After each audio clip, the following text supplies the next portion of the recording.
G'day, boys and girls, ladies and gentlemen. It's Phil from Phil and Jen in the Philippines. Part two of three businesses I started and the lessons learned. Well, as you saw, business number one, the fishing business, had run its course over about 14 months or 12, about 12 or 14 months, and it had come to a screaming halt. And there I sat, licking my wounds and feeling sorry for myself and kicking myself for not doing 1,000,001 things. Anyway, not to be deterred, and because I'm pig-headed, the second opportunity came around. I decided that I'd learnt my lessons, and the next business I would apply some of the things I'd learnt to the second business. What I realised was, if you have a big business and you invest heavily, and the possibility is there to make big money, equally the possibility is there to lose big money. Well, fortunately, because the way I'd structured the company and because I was cashed up before I started, I was able to retrieve a reasonable proportion of that business by selling the plant and machinery after we decided to get out of the business. So it wasn't all over Red Rover, and I wasn't out on the streets living under a tin or a sheet of tin. Time went on, and I still had the problem of, what we were going to do to make these people relatively self-sufficient. And then I realised that Jen was the only contributor to the family, and they were quite happy, for 11 years. So rather than worry about employing every man and his dog, all I had to do was get a business that was active and whatever, and project or produced enough money that they could share amongst themselves and trundle along and live happily ever after. Again, good in theory. Now let's go to the practical. For a period of time, my wife Jen, well, I'll pop a photo up. One could only say about Jen that she was glamorous. She'd been in the UAE, and she travelled around Asia and then on to India and many other places during her tenure as work whilst she was overseas. And she had matured and become rather worldly from when she started off as a little province girl in Myitum in the southern part of Mindanao. And her education and her willingness to work assisted, obviously, to bring her to a level which, had outstripped her native homeland, or at least Myitum. And she expressed a desire that whilst I was quite happy to sit around laying in a hammock and having a beer from time to time and talking to the lads, because she'd experienced overseas, she was becoming rather bored, and the small town gossiping of a Paruk like Talisai where we lived really didn't appeal to her, and she found that she was a fish out of water. One thing with young ladies, that they require a certain amount of maintenance when it comes to hair and nails and whatever, and I found that Jen was quite apt at doing these particular things herself. And I would supply, when I went home to Australia, things like nail polishes and various potions and lotions which you keep spreading on her face, and makeup and things like that, things that kept her interested.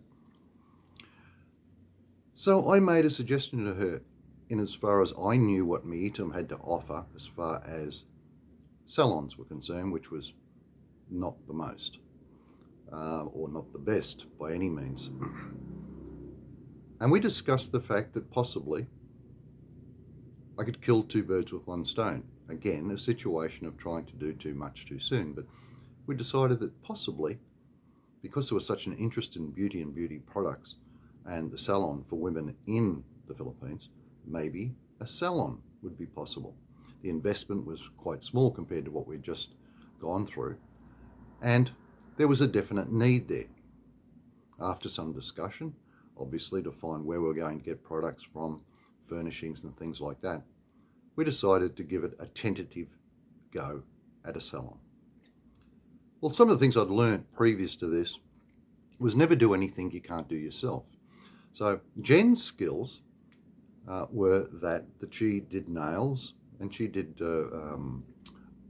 pedicures, manicures, and she also was quite only through her experience as a client, quite good at Thai massage and Filipino massage. And guys, before you say it, therapeutic. So anyway, we'd devised a fact. The only thing we were actually missing for the salon, and considering, as most people know, the fellows like manicures and pedicures, and you can, in essence, earn a fair bit of money by doing it correctly. So the next thing, the only employee we really had to look for was a hairdresser and colorist. So we set off to basically find if we could locate a reasonable hairdresser and colorist. We didn't do it locally. We went into General Santos. We advertised. We talked around to people we knew there, and eventually someone, as happens in the Philippines, recommended a particular person. The person happened to be, one would say, a transsexual, a ladyboy. Now that's not unusual here because salons are full of ladyboys both in Thailand and the Philippines and other Asian countries. And I'll do a whole vlog on transsexuals, ladyboys at another time because, again, that's interesting. So anyway, we came to an agreement with this ladyboy, this young lady, that she would travel and we would accommodate her and we would pay her a wage, and she would, again, being fair, take a percentage of what the salon earned, i.e. she would be the pseudo manager, of course. I would stand back because I realized there was a certain amount of resistance, especially when it came to beauty, where I couldn't really be seen, and I thought it was prudent to allow Jen to enter into the business as the manager.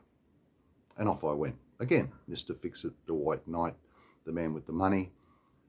We weren't going to have some little tin shack at the back of Whoop Whoop with dirty floors and peeling paint and whatever. So I went out and hired a building and set to work. I'm fairly handy myself, so I did most of it myself. We air conditioned the place. We painted it. We bought furniture from Davao and General Santos and I'll go through and you can see by the photos the type of salon that it ended up being. Now, to a lot of people in the West, I probably think, that's not much, but that was a monumental step up from anything that was available in our area in a radius of 150 kilometres. It was nice. It was to the taste, obviously, to Filipinos, not so much mine, but it was a nice salon. The conditions were good. It was one of the only salons around where they washed hair. And then in an adjoining room, we had a therapeutic massage area where the ladies could come in and partake of a massage as well as doing her beauty things. We launched that particular business with much fanfare, and as anyone will tell you in the Philippines, if you launch a business, you have a priest there, he blesses the business, people come along specifically for the food, to have a sticky boot, to look at the place, and that's the way it went. The opening was on, Jen's Salon was in business. And we advertised with flyers, and we had posters on the door, and we were the talk of a very small town. We had an influx of people, and it was accepted quite readily. They were the upper echelons of the town, and they started to come, and we thought, hello, this is a good little business, and it started to roll along. What was happening, though, is the core business we were looking for, which was just Joe Blogg's middle class, or middle class for the area, wasn't coming in. So we asked around and whatever, we provided a great service in a good environment, and we're only charging exactly the same costs as everybody else. So there was no reason to, i.e., say that, the cost factor was one thing, or the thing that was depressing the business. And as we suspected, as we spoke around, everyone was worried about how good the building looked. They all thought immediately, without coming in, that it was going to be expensive. So rather than come in and ask, they just didn't come over the threshold. Okay, it's easily fixed. We'll put the signage out the front displaying all the costs and whatever. That we did. That didn't work either. Secondarily, the massage side of things. We had a huge amount of men turn up expecting a little bit more than massage. And of course, what the problem was we didn't offer that service. The second thing, or the third thing, was that we didn't realise, as I spoke about beforehand in other videos, once you reach in the Philippines ownership or upper management, you're expected to do nothing. Now, my wife is industrious, hardworking, and knowledgeable.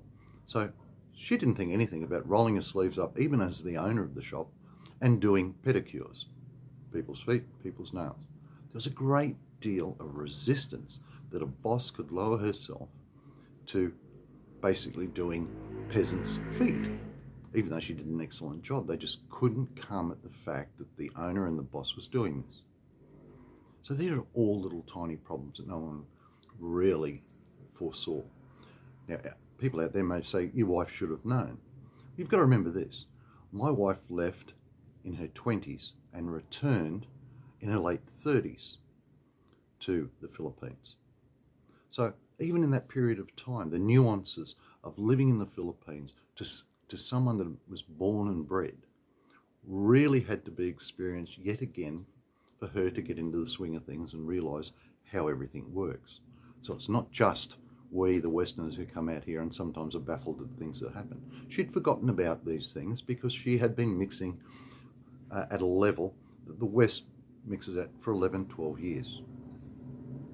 So anyway, then the rot sets in. We did have enough and we were making money, but not the type of money that I would consider to be a business. Subsistence, yes. Paying the bills, yes. A little bit of wages, yes. Unbeknownst to me, that is considered by Filipinos to be the perfect business. No one really expects to make profit. That's why there's no bank accounts here. No one expects anyone to have enough money to go to the bank and actually save. They do it week to week, even though they've got businesses. So everyone thinks we're hugely successful. It wasn't enough for us because we knew sooner or later there was going to be a rainy day and we'd have to draw money. So we weren't prepared to do that after our first business. And we were trundling along quite well. But all of a sudden, and I missed a slight section, our hairdresser, a lady boy, who for a long time we treated like family because we were open for a period of time and we fed and we laughed and we joked and whatever. And we had what we thought was a very close relationship. We had other employees there, which she oversaw, decided that she didn't want to live in our house, that we were providing her accommodation. And would it be possible, because we were living outside of town and she had to travel and she didn't really have transport unless she took a trike, and that's money. So she made a suggestion. She said, would it be possible, and it suited us, for her to live in the storeroom and the stockroom out the back, and she could take care of the property. A good deal for us, we thought, because then we didn't have to rely on security and checking the premises and whatever. We had our own trusted employee sitting in the back who was close to town, and she could mix with her own niche of friends. So that went on and that went on. And then all of a sudden, Jen started to come to me and she said, we're going through a lot of chemical, we're going through this, we're going through that. And again, I went back to the books. Very simple to work out that there's some skullduggery going on. And of course there was. And of course, as I said beforehand, their fraudulent cons, their sidelines are so easy to pick up, and yet they do them anyway until, I suppose, they realise they're going to be caught and make hay while the sun shines. And of course, what was happening, the people that usually came in during business hours were delaying that. And once we closed up shop and the managers and owners went home, well, not so much me, but my wife went home, they would linger in the middle of the night down, tap on the door, and of course, our trusted employee would open up the salon and do their hair with our chemicals and whatever and pocket the money. I know what you're saying, but I have a certain amount of faith in human nature, and I did catch it early enough so we didn't lose any money and whatever. We disposed of that person quite quickly, but then it became rather a tainted business for my wife. She became very despondent and she was losing faith. And it was even embarrassing for her because she'd brought me to her hometown, and to coin a phrase, I was getting shafted left, right and centre, and she was embarrassed about it. So I knew from that point on the business was going to wane, her enthusiasm was going to wane, and again, after a period of time, I decided enough's enough. You've had your play, you've enjoyed it, she agreed she enjoyed it, let's just close up shop. Let's just go home, we've made our money back, we've made a little bit of money, we haven't lost any money, you've enjoyed yourself for a 12-month period, we put up a good show, we were the talk of the town, so take all those positives out of it. So we closed the second business. We didn't go broke, in fact it was still making a little bit of money, but we closed it because we just got bored with it. So that was the second business. Again, no longevity in that, and we got out of it, let's say, breaking even. But again, a number of lessons learned. So that was the second business. What I took out of that is, again, it just reinforced, yes, we got it 50% right. We got into something that we could do apart from one key factor, which was hairdressing, and that was a major part of the business. And subsequent people we employed were very good, but it was a lesson learned. So now all the pieces are starting to fall into place as far as who to employ, how to employ, how much capital to invest in a business, what the return is and what the likelihood is of a good return or an adequate return. So the whole time that this is going on, our, I suppose, considerations for profit were coming down to a more realistic level. We thought, okay, let's not worry about profit if we ever do this again. I mean, obviously worry about profit, but not huge profit or trying to attain what we would consider to be normal profit. And let's just see if we do something again, we can just have these people do exactly what they like to do, which is provide them with something that then go week to week and month to month and survive. So stay tuned for business number 3.